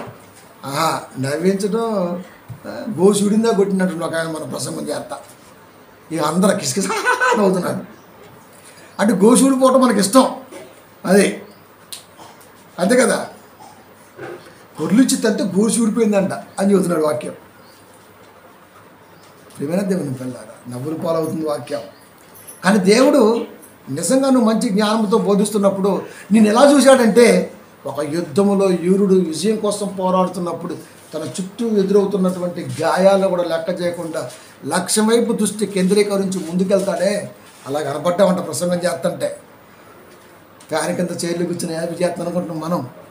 కానీ లోపల ఉన్నటువంటి ఆ బాయిల్డ్ సోల్ బాయిల్డ్ అంటాం కదా, బ్లడ్ బాయిల్డ్ కాదు అది. బ్లడ్ అయితే పోతాం మనం, సోల్ బాయిల్డ్.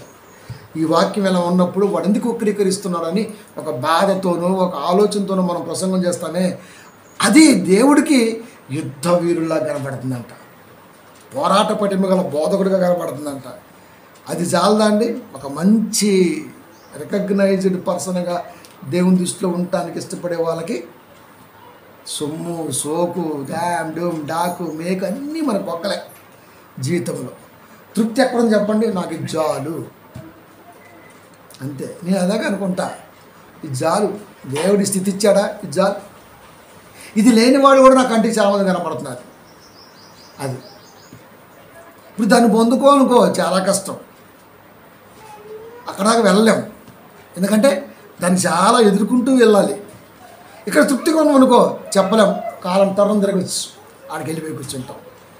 ఎక్స్పెక్ట్ చేయండి దేవుడు ఇస్తాడు. దేవుడు మన మీద ఎఫర్ట్ పెట్టాలంటే నువ్వు వాక్యంలో స్థిరుడిగా ఉండాల్సిందే. పోరాట పటిమ గల బిడ్డగా ఎదగాల్సిందే ఫస్ట్ నుంచి. 2 కొలసి ఎందుకు? దెయ్యం కంప్లైంట్ ఇస్తుంది మరి.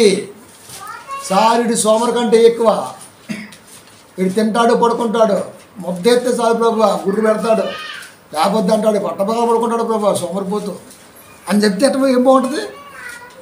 నిద్రను కూడా సాక్రిఫైస్ చేసి తన గమ్యం వైపు ఏది అడ్డం వచ్చినా ముందుకెళ్తూ వాక్యాన్ని ధ్యానించటములో, పాటలు పాడటములో, నేర్చుకోవటములో, వినటములో, వీటన్నిటిలో కూడా ఎంత గొప్పగా కనబడ్డాడు అన్న సంగతి దేవుడి దగ్గర ఎలా కనపడుతుంది అంటే ఒక యూరుడిగా కనపడుద్ది.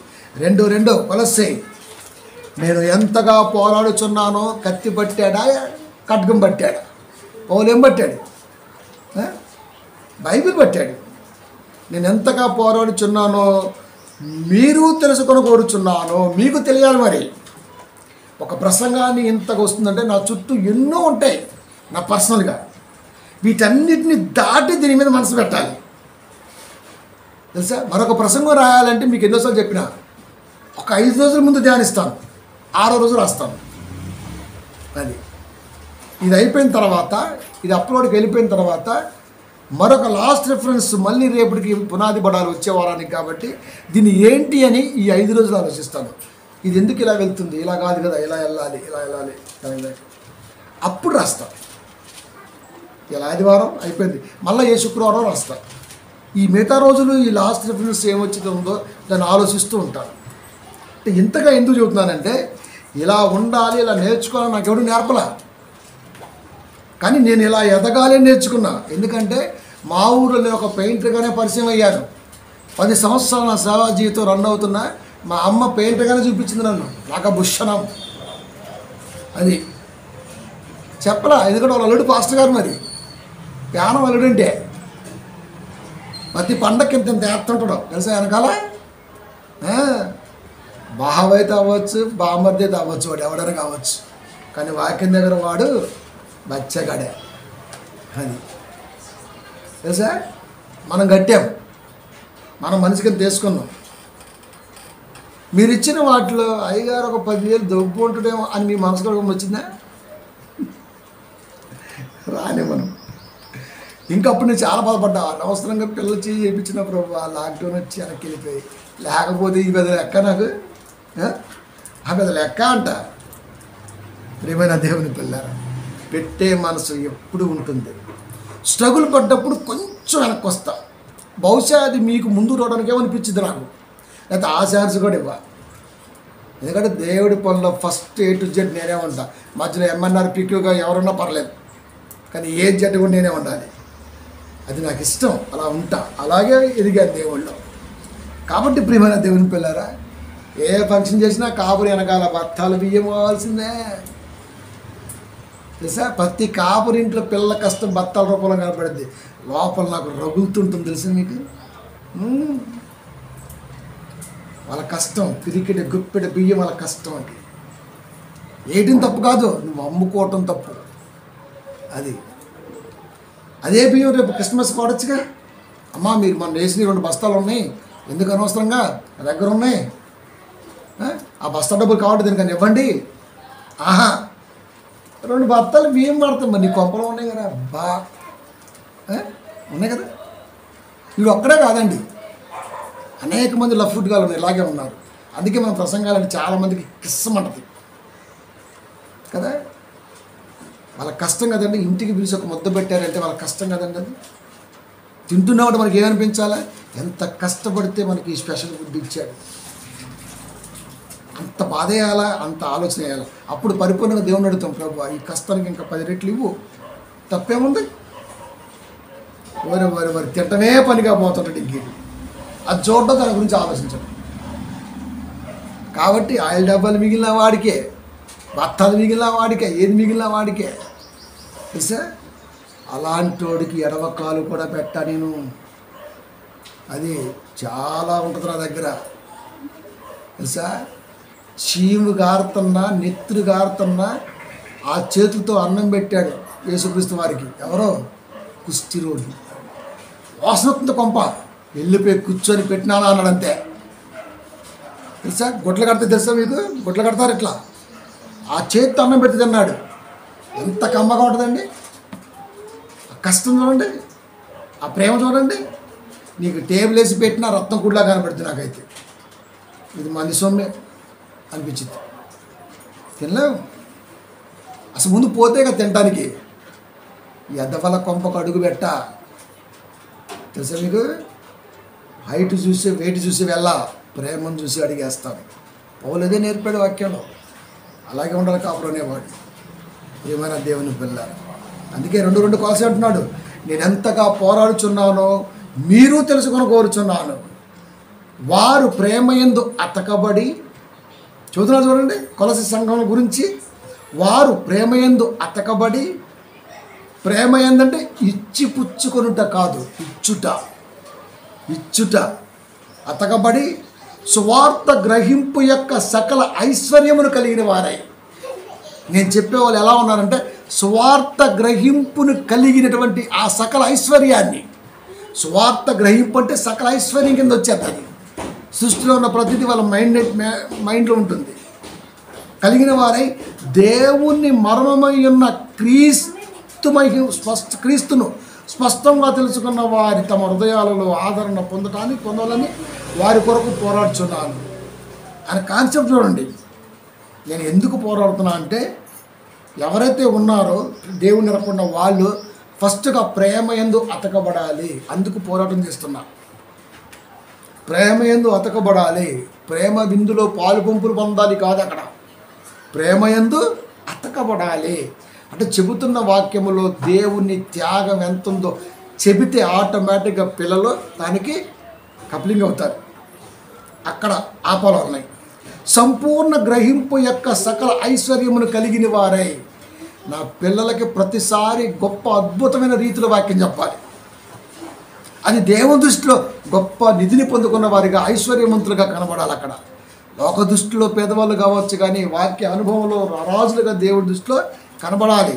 ఎవరో సంఘంలో ఉన్న విశ్వాసులు దేవుని మర్మమై ఉన్న క్రీస్తును, దేవుని మర్మము అంటే వాక్యము, మర్మం అంటే వాక్యములో దాగి ఉన్న సంగతి, ఆ వాక్యమే క్రీస్తు అని స్పష్టముగా తెలుసుకున్న వారై దేవుని మర్మమై ఉన్న క్రీస్తును స్పష్టముగా తెలుసుకున్న వారే. స్పష్టంగా అంటే క్రీస్తు గురించి ఎవరేం చెప్పినా మనం ఒక ముక్క చెప్పగలిగితే, వారికంటే ఒక స్టెప్ ఎక్కువగా మనం మాట్లాడగలిగితే వాడికి అర్థమైపోద్ది ఎంత గ్రహింపు ఉందో అని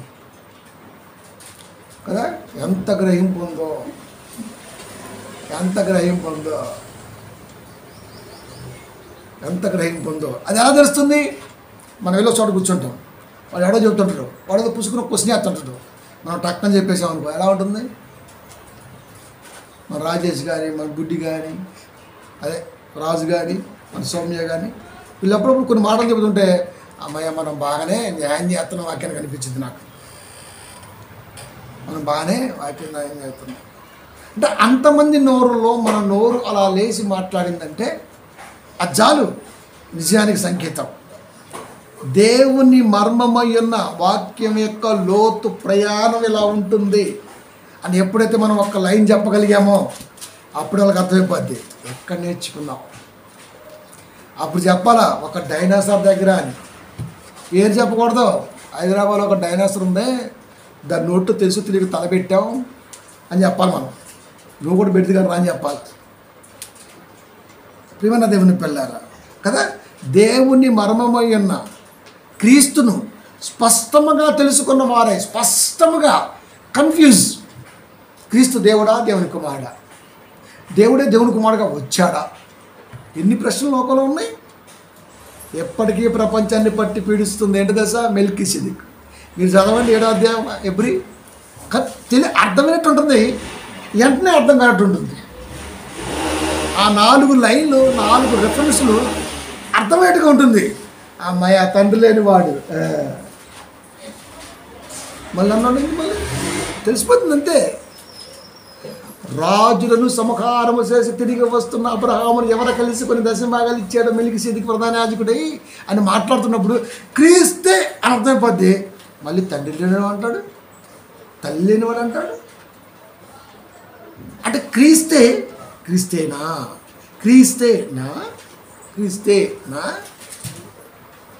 అని వివరించడానికి ఎప్పటికీ కూడా రకరకాలుగా తేల్చుకొట్టేశారు. ఇంకా మెల్కీసెదెకు క్రమం చొప్పున అంటే క్రీస్తు కంటే ముందు ఒక ఆయన ఉన్నాడు అబ్రహాం గారి కాలంలో. ఎందుకంటే రాజులను సంహారం చేస్తూ తిరిగి వస్తున్న అబ్రహాం, అసలు అబ్రహాం గారు ఎప్పుడు యుద్ధం చేశారా? అబీమెలెకు దగ్గరికి బానిసగా వెళ్ళాడు, చెరపట్టబడిన వాడిగా వెళ్ళాడు. అబీమెలెకు యుద్ధం ఏం చేయలేదు ఆయన. చేశాడా? లేదు. మరి అబ్రహాం ఎక్కడ యుద్ధం చేశాడు? ఆయన నువ్వు తూర్పుకెళ్ళు, నేను పడవనికి వెళ్తాన్నాడు అంతే. లోతుని వెళ్ళిపోయారు. అర్థం చేశాడు. మరి ఎందుకు రాశాడు? ఎవరితో చేశాడు యుద్ధం? రాజులను సంహారము చేసి మామూలుగా లేదు మరి రాయటం. ఏం తెలియకుండా నేను చెప్పేస్తుంది ఏంటి, మేము ఊకుంటాం, ఇక్కడ కూర్చొని చెవులు దూది పెట్టుకుని తిప్పుకుంటా ఊకుంటాం నువ్వు చెబుతుంటే. నరికేస్తా బొక్కల్ని. నా ముందు వాక్యం చెప్పాలంటే మళ్ళా నేనే కనపడాలి అద్దంలో. అది డైనోసార్ ఇక్కడ ఎంత. అందుకే చాలామందికి మంట ఉంటుందని మనం అంటే ఆడికి రాదు, మద్దతు తీసుకోడు. కానీ దేవుడు ఏమంటాడు, నువ్వు చేస్తున్న యుద్ధము మామూలుగా తెగిపోతుంది అంతే. దవడ పంతో కొట్టాడు అక్కడ, కానీ నువ్వు దవడం చీల్చేస్తున్నావు అనుకుంటాడు దేవుడు. దేవుని మర్మమై ఉన్న క్రీస్తును స్పష్టంగా తెలుసుకున్న వాళ్ళని వారందరి కొరకు ప్రార్థిస్తున్నాను, అలా పోరాడుచున్నాను. మనమే అంటాం ప్రార్థించండి ప్రార్థించండి, ప్రార్థనే చేయండి, జ్ఞానం వస్తుంది. ప్రార్థన చేస్తే ఆయాసం వచ్చింది, జ్ఞానం రాదు. ఎంతవరకు చేస్తాం? గొలుసు కట్టు ప్రార్థన ఒకటి పెడతాను నెలాఖరికి. మీరు చూడండి, అందరూ అట్ట మూల చుట్టూ కూర్చొని ఈడు స్తుతి ప్రారంభిస్తే ఆడకు వచ్చాక ఈ స్థితి అయిపోద్ది. ఇంకా నిద్రపోతారు ఇక నువ్వేం చేస్తావు? తెల్లారి ప్రార్థన, గొలుసు కట్టు ప్రార్థన అంటే అర్థం ఏంటి? పక్కన కూర్చొని చేయటమా? గొలుసా? మరి గొలుసు ఉండాలి మధ్యలో క్లిప్పింగ్ ఏది? అది సైడ్ బై సైడ్ లేదా బ్యాక్ టు బ్యాక్. మరి గొలుసు కట్టు కాదు కదా. అలా కూర్చోబెడతారు అయ్యి కదా తెలుసు మీకు. అలా అక్కడ కూర్చోబెట్టి స్టార్ట్ కూర్చోబెట్టు. అయిపోయిందా? ఆడ ఇంజిన్ అయిపోయి ఎప్పుడు అయింది, వీడు లేవరా. అది బాగా నిద్ర వస్తుంటే మళ్ళీ మధ్యలోంచి లేచి రావటం, ఛాయ్ తాగటం, లోపల పోవటం. అది అసలు అట్టే పెట్టాడు ఫస్ట్ గొలుసు కట్టు ప్రార్థన అని. అప్పుడు మేము పోస్టర్లు వేస్తాను, రాజు కదా మేము అందరం. మేము వచ్చేసరికల్లా 3:04 బయట నిలబడి ముచ్చట్లు పెడతారు. మా అమ్మ చూసి ఉరుకో లోపలికి, హల్లెలూయా స్తోత్రం ఉన్నాడు. మళ్ళీ మరి ఎవరి గురించి ప్రార్థన చేస్తున్నావు నువ్వు? మా గురించి ఎందుకు రా, మాకెందుకు భయపడతావు నువ్వు? దేవుడికి భయపడు. ప్రియమైన దేవుని పిల్లారా, అర్థమవుతుందా అండి? గొలుసుకట్టు ప్రార్థన అంటే ఏకాలు కూర్చొని చేయటం కాదు అది. కాబట్టి ప్రియమైన దేవుని పిల్లారా, అలా కాదు పోరాటం అంటే. చెబుతున్న వాక్యాన్ని పిల్లలకి స్పష్టంగా ఇది కాన్సెప్ట్ అని దించటంలో దేవుడి కనబడాల పోరాటం. అది దేవుడు కనబడాల. దేవుడు కనబడే పోరాటమే మనం కలిగి ఉండాలి. భూమి మీద మనుషులతో పోరాడు కాదు. అందుకని పౌలు గారు మాట్లాడతారు కదా, మేము పోరాడినది మనుషులతో కాదు, అంధకార సంబంధుల శక్తులతో పోరాడుతున్నాం. అది దయ్యాల సమూహాలతో పోరాడుతున్నాం. అది కాబట్టి ప్రియమైన దేవుని పిల్లరా, పోరాటం ఇంత లోతుగా ఎందుకు వాక్యం చెబుతున్నాం అంటే, దేవుళ్ళలో స్థిరపడి దేవుని మర్మంగా ఏదైతే కనబడుతుందో దాన్ని నేర్చుకునే పిల్లగా క్రీస్తు ఆ అనుగ్రహించినటువంటి గొప్ప మాటలను అదే ఐశ్వర్యంగా భావించి దేవుళ్ళు గొప్పగా ఉండాలని దాని కొరకే ఇంత ప్రయాసతో కూడిన ప్రసంగాలు చేస్తున్నాం అని చెబుతున్నాడు ఆయన. గలతీ 3:28 ఇందులో యూదుడని గ్రీసు దేశస్థుడని లేదు, దాసుడని స్వతంత్రుడని లేదు, పురుషుడునను స్త్రీ అని లేదు, పురుషుడని స్త్రీ అని లేదు, యేసుక్రీస్తునందు మీరందరూ ఏకముగా ఉన్నారు. అంటే కులాన్ని బట్టో, మతాన్ని బట్టో, మరొక ప్రాంతాన్ని బట్టో, లేకపోతే ఆడను మగను ఇవన్నీ ఏమి లేదు. మనం ప్రసంగిస్తుంటే అది ఏ ఊరైనా, ఏ ప్రాంతమైనా, ఏ కులస్తులైనా, ఏ మతస్థులైనా, ఎవరైనా కానివ్వండి, ఆడైనా మగైనా వాక్యాన్ని దించే తీరాల్సిందే. అది దించే తీరాల్సిందే, వాక్యాన్ని దించే తీరాల్సిందే.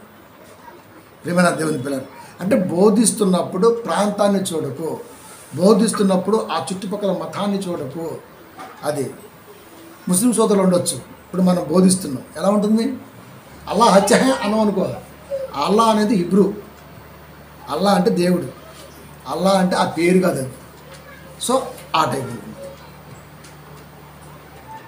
కానీ ఇక్కడ మనం చెప్పాల్సింది దేవుని గొప్పతనాన్ని చెబితే ఏ ప్రాంతం వాడైనా, ఎలాంటి వాడైనా, ఆడైనా మగైనా ఖచ్చితంగా తేడా అనేది లేకుండా మనం గొప్పగా వివరించగలిగితే వాళ్ళు వినగలుగుతారు. అది రాజకీయ నాయకులాగా రాష్ట్రానికి ఒక రంగు మారిస్తే కుదరదు. ముస్లింల దగ్గరికి వెళ్తాడు, టోపీ పెడతాడు, 5వ సంవత్సరంలోకి వస్తాడు, ఎర్రకాండ వెళ్తాడు, క్రిస్టియానికి వస్తాడు, హల్లెలూయా అంటాడు.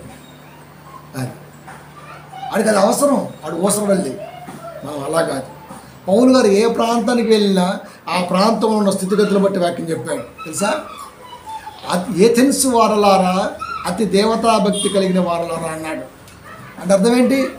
ఆ ఏథెన్స్ నగరములో దేవుడు తెలియకుండగా, ఆయన ఎవరినో గుర్తించకుండగా వాళ్ళు కొలుస్తున్నటువంటి ఆ అర్తెమి కానీ మరొక దేవత కానీ ఆ ప్రాంగణంలో వాళ్ళు భక్తిగా ఉంటున్నప్పుడు వాళ్ళని కించపరచకుండా, క్రిటిసైజ్ చేయకుండా అతి దేవతా భక్తి వారలారా అన్నాడు.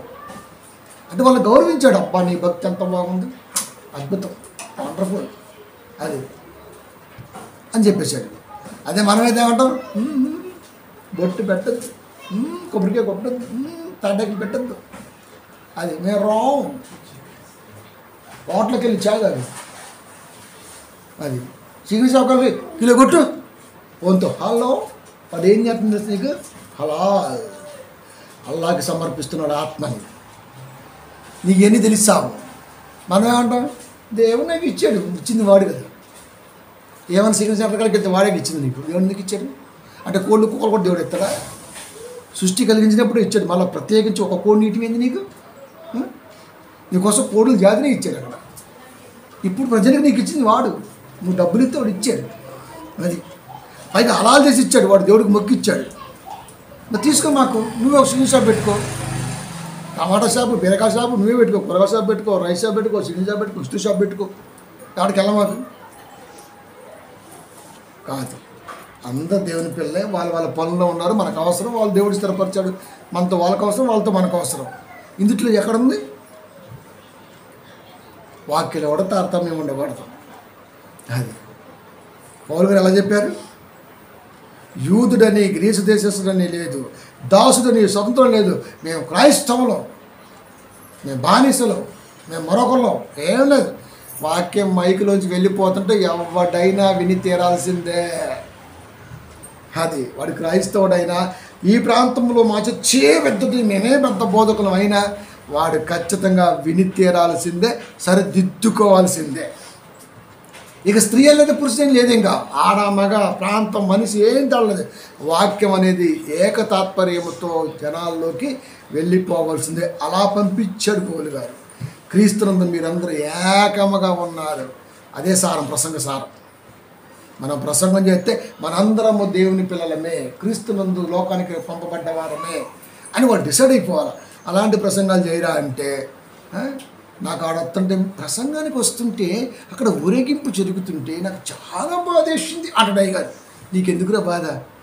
కారులో దిగి నడవటం బాధ ఎదవకి. కారులో వస్తున్నాడు, ట్రాఫిక్ జామ్ అయింది, ఏం చెప్పాలి? నాన్న అది క్లియర్ అయిన దాకా చూసుకొని, లేకపోతే పక్కన చూసుకున్నారా, నేను ఈ సందులో పడి వెళ్ళిపోతా చర్చికి అని చెప్పడం. సాతాన ఆటంకం అంటాడు. ప్రభు ట్రాఫిక్ లైన్ ఏం చేస్తారా? ఇప్పుడు లేపుకొని పోదా కారుని? ఏం చేస్తారు కారుని? అసలు ప్రార్థన మీకు ఎలా చేస్తారు కాపురలో? ప్రభు దశాకుడిగా నగాటక్కం వచ్చేసింది, నగార్చిన అట్లా తిరు. అరే డోర్ తీసుకుని నడిచిపోవచ్చు కదరా. ఇవన్నీ ఎందుకు? ట్రాఫిక్ జామ్ అయింది, పిల్లడికి తెలుసు. నాన్న నువ్వు జామ్ అయితే అయింది కానీ కొంచెం మరి వెనక్కి వెళ్ళో లేదా అట్టెళ్ళు జాగ్రత్త ఉన్నా, నేను ఇలా వెళ్తా టైం అయిపోతుంది. రాడు. కారు నుంచి ఖచ్చితంగా గేటు చర్చి ముందు ఆడా అయ్యగారు కారులో వచ్చారు అనుకోవాలి. ఎందుకురా అంత తెచ్చులు? తగ్గించుకోరు, తగ్గించుకోరు. ఇప్పుడు నడిచొస్తే వద్దంటారా ఏందిరా? నేను ఆల్రెడీ స్పీకర్గా బుక్ చేశారు, నువ్వు నడిచొస్తే ఏంటి, డోర్లుకుంటూ వస్తే ఏంటి? ఓహో కారు ఉందని చెప్పాలా? ఓకే, అది చర్చి ముందే ఆపాలా? ఇక చర్చి వెనకాల ఆపుకోకూడదా? ఆ చెట్ల కింద పెట్టుకోకూడదా? పాస్టర్ గారు కారు మీరు చూడండి, చర్చి ముందుకు వచ్చాక తిట్టాం. ఎప్పుడైనా పిలిచారనుకో, నేను కారు దగ్గర పోనీ ఏ కొంపకాడ పెట్టిపోతా, దూరంగా మరి చెట్టు కింద చూస్తాను, చర్చికి దూరంగా ఆ చెట్టు కింద పెట్టి వెళ్ళిపోతాను. నేను చర్చి ముందే ఆపాల కారుని కనపరుచుకోవడం అంటాం దాన్నే మరి. కాబట్టి ఇలాంటిది కాదు, మన అందరం వాళ్ళ దేవుని పిల్లలమే. నేను వచ్చింది దేవుడు నాకు అనుగ్రహించిన వాక్యాన్ని మీతో పంచుకోవడానికి. అందుకే నేను ప్రసంగం చేసిన ఒక మాట చెప్తా, ఇక్కడ కూర్చున్న వారు నాకంటే జ్ఞానవంతులు. నేను ఎప్పుడు ఇలాగే చేస్తాను ప్రసంగాన్ని. ఇక్కడ కూర్చున్న వారు నాకంటే జ్ఞానవంతులు, వినేవారు కూడా చాలా తెలియగలవారు. కాకపోతే నేను ఏదో చెబుతానని మీరు నమ్మారు, అందుకే నన్ను పిలిచారు. సో ఆ నమ్మకానికి ఏమాత్రం తగ్గకుండా తగ్గించకుండా నేను వాక్యాన్ని అయితే నాకు ఇచ్చే సమయాన్ని సద్వినియోగం చేసుకుంటా. ఇది నాకు ఎదురైంది. ఎప్పుడు చల్లగారిగా మా సిస్టర్ వాళ్ళ ఇంటికి వెళ్ళాం, రత్నా సిస్టర్ ఇంటికి. నేను ఎంత జోకుంటే ఎంత తెలుసు, మంచంలో పడుకొని అడ్డు దొరుకుతూ నవ్వుతున్నా. ఓ పెద్ద ఆయన వచ్చాడు, అప్పటికి టైం 3:30 అవుద్ది.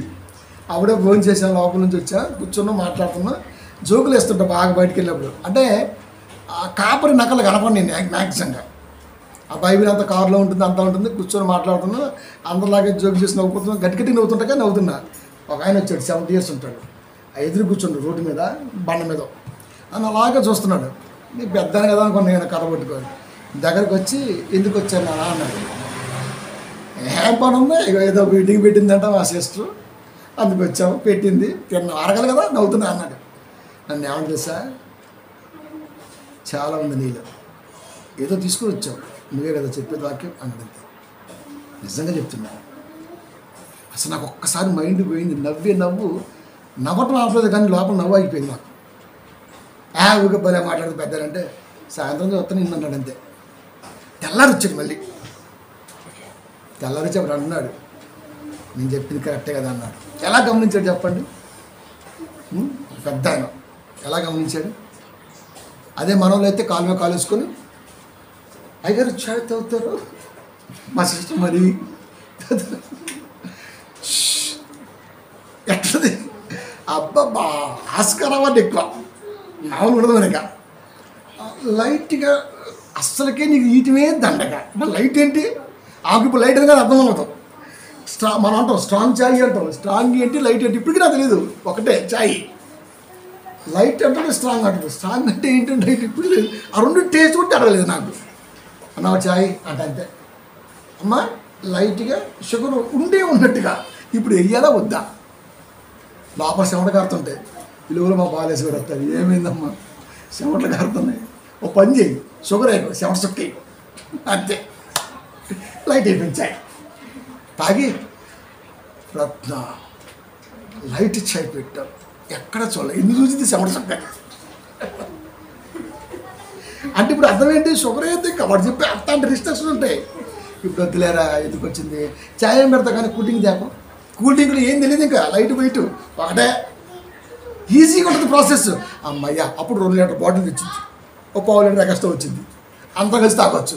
చాయ్ అయితే నేను ఒక్కడే తాగాలి, పాలు ఉన్నాయో లేవో ఇన్ని ఆలోచించాలి మనం. పాలు ఉన్నాయో లేవో, దొరుకుతాయో దొరకవో, కూల్ డ్రింక్ వేయడం దొరికిద్ది. ఇంత జాగ్రత్తగా వాళ్ళకి దెబ్బ తగలకుండా ఆడ నుంచి రావాలి. అంతే, పీతలు పెడతావా, కప్పలు పెడతావా, బొవ్వ పెడతావా, ఏందిరా ఇది? ఎందుకు వెళ్ళావు? సువార్తకి వెళ్ళావు అంతే, పెట్టిన తినాలా, రావాలి, అంతే కదా. అప్పుడు వారి పట్ల మనకి, మన పట్ల వారికి, మనం ఎప్పుడు పోయినా ఈయన వస్తే మనకు టెన్షన్ ఉండదు, ఏం పెట్టే తింటాడు అంతే. అలాంటిది నింపి రావాలా.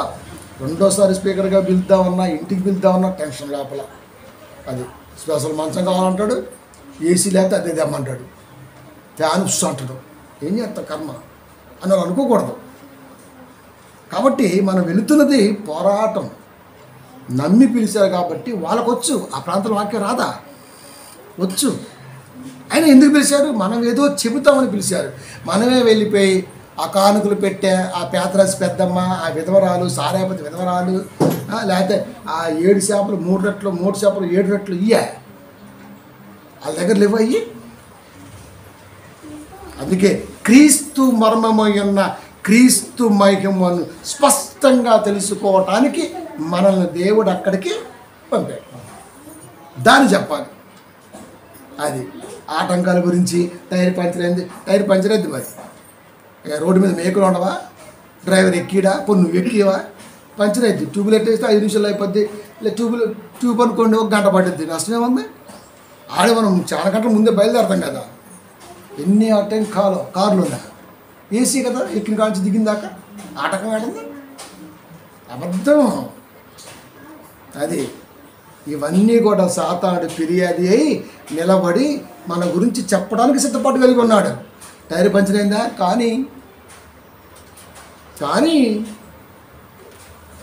లేదా చూసుకోలేదు, డీజిల్ ఏమైనా అయిందా, కానీ ఏమైంది? ఎవడో కూడా వస్తాడు, లిఫ్ట్ అడుగుతాం, బండి ఎక్కిపోతాం, ఆ పెట్రోల్ కొనుక్కొచ్చుకుంటాం. ఒక గంట పోద్ది టైం పోనీ ఈ కార్యం అటువంటి పోతే సీలోకి పెట్రోల్ లేకపోతే ఆగిపోద్ది, పక్కన పెడతాం, చూస్తాం. ఆటోనో లేకపోతే క్యాబో ఏదో ఒకటి టైం బట్టి బుక్ చేసుకుంటాం, పోతాం, ఒక 5 లీటర్లు తెస్తాం, అరదా పోతాం, ఫుల్ చేసుకుని వెళ్ళిపోతాం. కానీ ఇది ఆటంకమే, పెట్రోల్ లేకపోవటం ఆటంకమే, కారు పంచర్ అవ్వటం ఆటంకమే. ఇది కాదు ఆటంకం అంటే. నీకు వాక్యం రాదు, టెన్షన్ పడుతూ హార్ట్ అటాక్ వచ్చిందే, అది ఆటంకం అంటే. కాబట్టి ప్రియమైన దేవుని పిల్ల చెబుతున్న విధానం లౌకికాత్మ తెలుసా. ఈ లోకానుసారమైనటువంటి మాటలతో స్టేజ్ ఎక్కి ఎక్కి ఎక్కి ఫస్ట్ అది చెప్తాడు, మీకోసం నేను ఎంత శ్రమపడి వచ్చాను అంటే. ఇప్పుడు అర్థమేంటి, ప్రసంగం అయిపోయినాక ఫ్రాన్స్తో కాదు పెట్టాల్సింది మీరు, జంకలతో. అది అలాంటి బోధన పద్ధతి విధానం మారి తీరాలి. ఇవన్నీ జనాలకి బుర్రకెక్కాలి. దేవుడు ఏం చెబుతున్నాడో, వాడున్నాడు పక్కన, వాడితో చాలా జాగ్రత్త. కుడి పార్శ్వమున ఫిర్యాది అయి సాతాడు బోధకు పక్కన ఉన్నాడు. యెషయా గ్రంథం 32:17 లాస్ట్ మాట. యెషయా గ్రంథము 32వ అధ్యాయము 17వ వచనము. నీతి సమాధానమును కలగజేయును, నీతి వలన నిత్యమును నిమ్మలమును, నీతి వలన నిత్యమును నిమ్మలమును నిబ్బరమును కలుగును. అప్పుడు నా జనులు విశ్రమ స్థలములందును ఆశ్రయ స్థానముల ఎందును సుఖకరమైన నివాసముల ఎందును నివసించెదరు. నీతి క్రీస్తు అనగా వాక్యం సమాధానం కలగజేస్తుంది. అమ్మయ్య, ఈ రోజున చర్చికి వెళ్ళిన నా జీవితంలో ఎంతో జాగ్రత్త గల ఆలోచన ఒక లైన్ పేరతో నింపబడింది, హ్యాపీ. నీతి వలన నిత్యము ఏముంటుంది సార్, నిత్యము నిమ్మలం ఉంటుంది, నిబ్బరం ఉంటుంది. వాక్యం వలన, వాక్యం విన్నాం అనుకోండి, అమ్మయ్య నిమ్మలము నిబ్బరము. మనం ఎవరి కొంప ఆచట్లా కష్టపడి పని చేసుకుంటున్నాం, నిమ్మలం. మనం తెచ్చుకుని మనం తింటున్నాం, ఎవరి కొంపను ఆచి తింటలా, నిబ్బరం. ఇవాళ ఇంట్లో ఏమి లేదు, ఉన్నదే తిన్నాం, నిబ్బరం. అది అప్పు చేసాం, వాడు వస్తాడు పొద్దుపూట, పొద్దున్నే అరకముందే వస్తున్నాడు హలో అని. ఎందుకు మనకి ఉన్నదే, ఉల్లిగడ్డ సారే తిన్నాం, రాత్రి పడుకున్నాం హ్యాపీగా, ఏడైనా ఎవరు లేపట్లా, నిబ్బరం నిమ్మలం. ఎంత జాగ్రత్త అండి కుటుంబానికి. అప్పు చేసి పప్పు కూడా ఎప్పుడు తినకూడదు. అది మనకున్న దాంట్లో మనమే. అంటే ఇవన్నీ వాక్యం నేర్పుతుందా? నేర్పుతుంది. మన దగ్గర లేదు, ఎందుకు అడిగేసి ముందు అప్పు చేసి మస్తాను కొట్టు మస్తాను మనకు తెలుసు, మటన్ కొట్టు మస్తాను తెలుసు, రాపెత్తుంది, ఒక కిలో తెచ్చుకుందాం, అప్పే వద్దు. 2 రోజుల దాకా డబ్బులు అడ్జస్ట్మెంట్ అవ్వు, ఈరోజుకి అడ్జస్ట్మెంట్ అయిపోతాం. ఎక్సే ₹6 గుడ్డు 2 తెస్తే అయిపోద్ది, ఇప్పుడు 4 తెస్తే 20 రూపీస్తో మటన్ అయిపోద్ది. ఇంట్లో కొన్ని డబ్బులు ఉన్నాయి, పర్లేదు తెచ్చుకుందాం, 400 తిందాం, ఇబ్బంది లేదు. అడ్జస్ట్మెంట్ లైఫ్ ఎవరు నేర్పుతున్నారు? వాక్యం.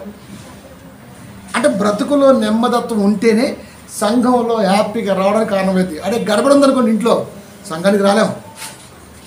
అదే నెమ్మదత్వం ఉండదు, ప్రశాంతంగా ఉండదు. వచ్చినా సరే ఏదో గిల్లుకోవటం గిచ్చుకోవటం ఇవన్నీ ఉంటుంటాయి.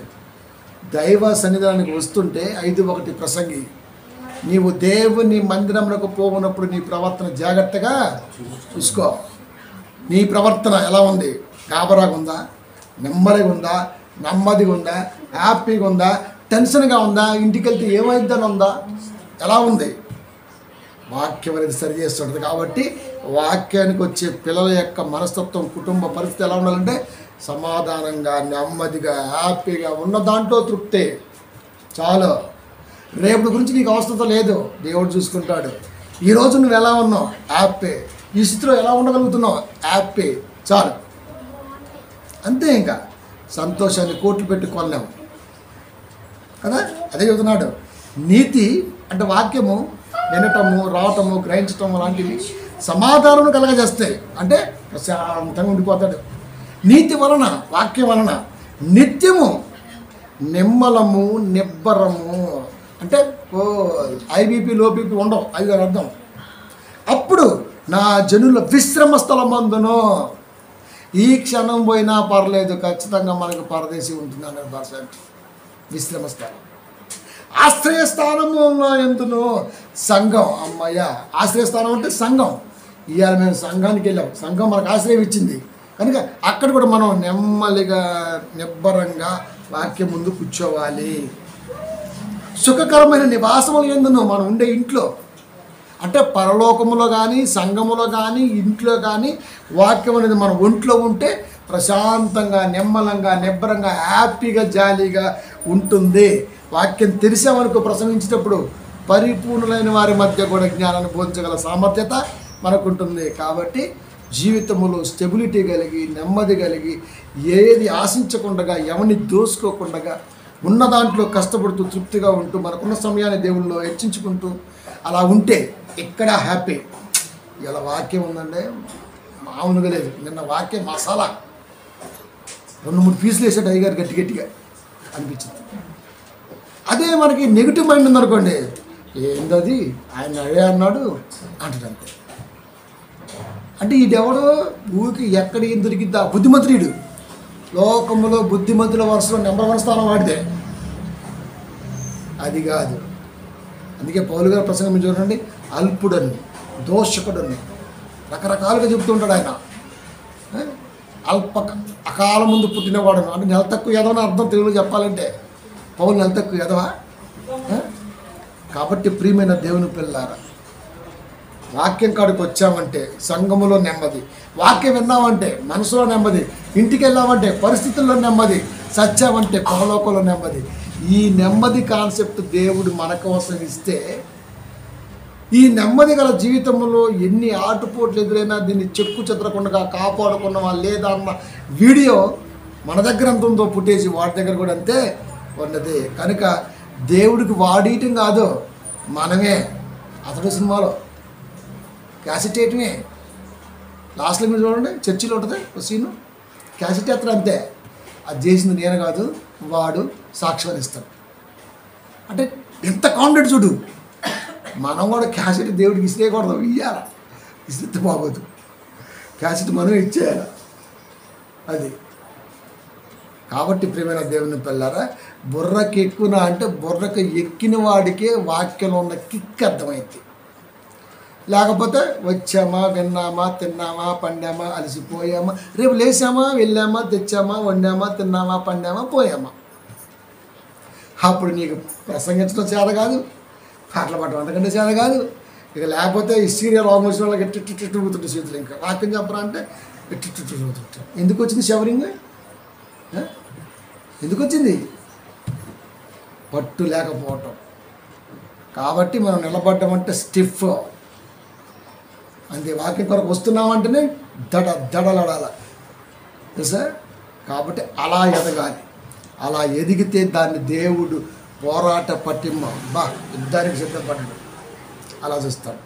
కాబట్టి దేవుడి దృష్టిలో మనం బైబిల్ చదువుతున్నా రాస్తున్నా ఆలోచిస్తున్నా ఏది చేస్తున్నా ఎలా కనపడతామంటే యుద్ధం చేస్తున్న పిల్లగా కనపడుతుంది దేవుడికి. కనుక యుద్ధ వీరుడు యోధుడు, అది యోధుడిగా దేవుడికి కనబడాలి. అలా కనబడ్డ వీడియోని మనమే దేవుడికి సబ్మిట్ చేయాలి. వాడెవడు మన మీద ఫిర్యాదు చేయడానికి? వాడికి అంత ఛాన్స్ ఇచ్చామంటే ఎట్లా చెప్పండి? మీడియా వాళ్ళు స్టింగ్ ఆపరేషన్ చేస్తారు. గోళల్లో కెమెరా ఉంటుంది, గోళల్లో ఉంది తెలుసా మీకు. ఆడవాళ్ళకి నెయిల్ ఉంటుంది కదా, ఇట్లా నెయిల్, ఆ నెయిల్ కవరింగ్లో ఉంటుంది కెమెరా. లేటెస్ట్ మోడల్లో స్పై కెమెరాస్ ఎక్కడ పెట్టుకోవచ్చు కెమెరా అలా తయారు చేశారు. నువ్వు ఎన్ని చోట్ల తీసుకో. మా ప్రసంగం కానీ, మేము ఆలోచన విధానం కానీ, మా ఆలోచన కానీ, మేము మాట్లాడే పద్ధతి కానీ చెయ్యి, ఏమైంది క్లీన్ యూజ్ సర్టిఫికెట్ ఉంటుంది తప్ప మరొకటి ఉండదు అని ఇవ్వాలి దేవుడికి. వాక్యం దగ్గర దేవుడు చాలా గట్టిగా చూస్తాడు. అది వాక్యం దగ్గర దేవుడు చాలా గట్టిగా చూస్తాడు.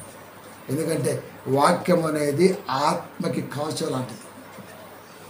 ఇది అనేక మంది పిల్లలను గొప్పగా వినగల శక్తిగా కలిగి ఉన్నవారిగా ఎదిగేవారిగా ఉండే మార్గం. ఇది తప్పితే అలా బ్రతుకులు పాడైపోతాయి, నీకు దెబ్బ మీద దెబ్బపడిద్ది. అందుకే జాగ్రత్త. వాడు కూడా రికార్డు తీసుకొని రెడీగా ఉన్నాడు.